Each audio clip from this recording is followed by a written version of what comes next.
Welcome back, everyone. In today's video of what is Kenny gonna do to a truck, I'm gonna be throwing an AFE intake in this thing, and by this thing I mean the second gen, and keeping it simple. Don't have a ton of time today, but I've got a plethora of parts waiting to go on this truck, so I figured I'd just start little by little and working my way up to basically getting the truck complete and then doing the body work and getting it painted so it looks as good as it runs, sounds, and rides. Now, first things first, I have got a plethora of stuff for this truck sitting here with not a ton of time. So I'm gonna do the best that I can with the time that I'm given, and I'm gonna take you guys and gals along for the ride. So first, we've got front and rear chassis limited bumpers. They are going to look so good. And I'm gonna throw them on before I do the body work on this thing, because I don't care, because these things, let me show you guys and gals. These, no dice, not having them. Not my style, they're rusted out. The powder coat's peeling off, not a huge fan of them. So they're getting swapped out. Plus it allows me the opportunity to put in some auxiliary lighting, which I'm kind of excited about. I was able to get a harness from Retro Shop that allows me to run the factory fog light switch into some pods, which would be nice to have as a fog light because the factory halogens on this thing leave a lot to be desired. So then I've got some 5th gen takeoffs that I might be throwing on this thing. Right now, I can't really fit them on there because they rub. I tried, but they do look really good, even for just a stock truck. But to help run these things a little bit more comfortably, I've got all my Carly and Thurn stuff showed up. So Carly coils, I've got the shocks, the track bar, sway bar end links. That's the first round of suspension goodies waiting to go on this thing. I've got the MBRP kit waiting to go on. Those are some 5th gen parts. And then in today's project, I'm gonna be throwing the AFE on it. So for those who remember, my 01's got 144,000 miles on it. Picked it up from a retired diesel mechanic, and it's all stock mechanically. So the point that, I guess I should say, the idea that I'm gonna stick with this truck as far as mechanical engine and all that good stuff goes, I'm gonna keep it basic like I do with a lot of my other trucks that I put together, because the reliability on this thing right now is stout, and I don't want to take away from it. So basic stuff, intake, exhaust. I may do a couple other little things to it down the road, depending on how long I keep it. But for now, I want this thing to breathe a little bit better, which means swapping this bad boy out. And I want it to sound good because I'm just a big kid at heart. So that's the goal for today, is the intake. Then I'm gonna do the exhaust kit. Then I'm gonna do the bumpers. Then I'm gonna do the suspension. Obviously, for those that have followed me in the past, whether it be on Instagram or on here on the old YouTube, I'll be doing some paint work underneath to get it kind of cleaned up and looking as good as I'd like it to.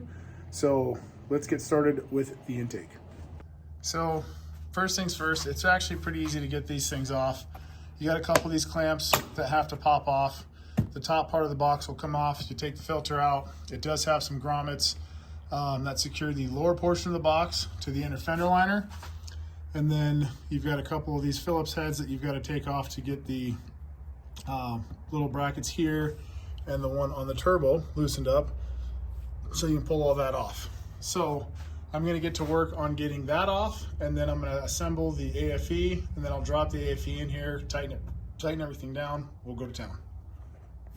All right, guys, so we got the factory intake is out. Got it pretty much out of the way, and as you can tell by the bottom of the factory intake, I had to do a little bit of dirt work.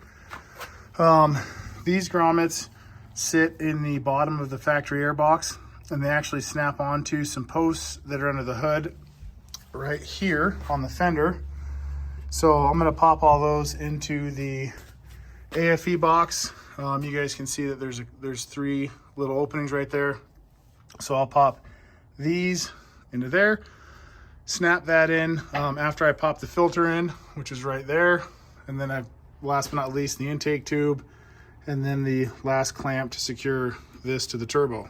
And that's it. It really is super simple.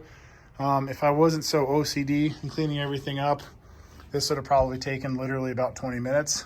And I already have the the fitting on the turbo itself, lightly tightened down, so that way I can just kind of pop the intake portion in there and it's good to go. And that's it. So we'll get this all cleaned up, drop the new filter in, put the housing in there, pop the tube in there, tighten it down, and she's good to go. And it's in. So there she is. Stage 2 AFE, oiled filter, tightened down, secured, ready to go.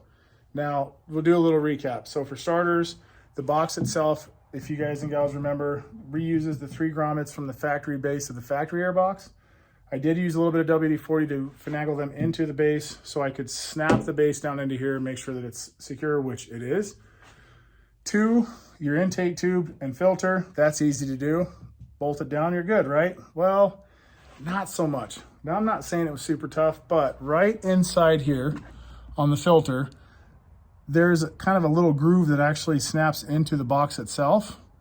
I'd be lying if I told you that it took me any less than 1 shot to get that in there, because it wasn't the easiest. But I got it in there, it's secured, it's ready to go. And last and certainly not least is the actual intake tube itself to the turbo. I got the clamps lined up, as you can see down in there. Everything is tightened up, ready to go. And I'm pretty excited to drive this thing. I mean, honestly, I know it's not adding like 50 horsepower or anything crazy, but it's gonna sound cool. May give me just a smidge of a bump in the pedal, which I'm okay with.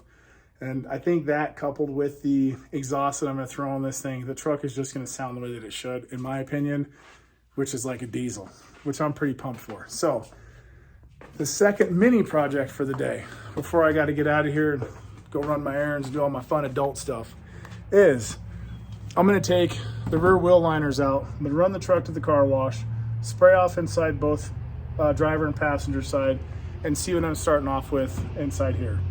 The goal is to get everything prepped and then painted or powder coated, depending on what I pull off of this thing. So that way I can get it from the back of the truck, or I should say from the rear wheel well back, so I can get the new Chassis Unlimited rear bumper on there, because I don't like the bumpers that are on this thing. And I'll be honest with you, the quicker I can get them off, the happier that I'll be with the truck, to be honest with you. So first things first, I used a 3-inch drill bit. Now, here's why I use a little bit bigger drill bit to get these plastic rivets out, because if I do end up reusing these things and I find a source a better looking set, so to speak, I'm going to secure them a little bit differently than how the factory did.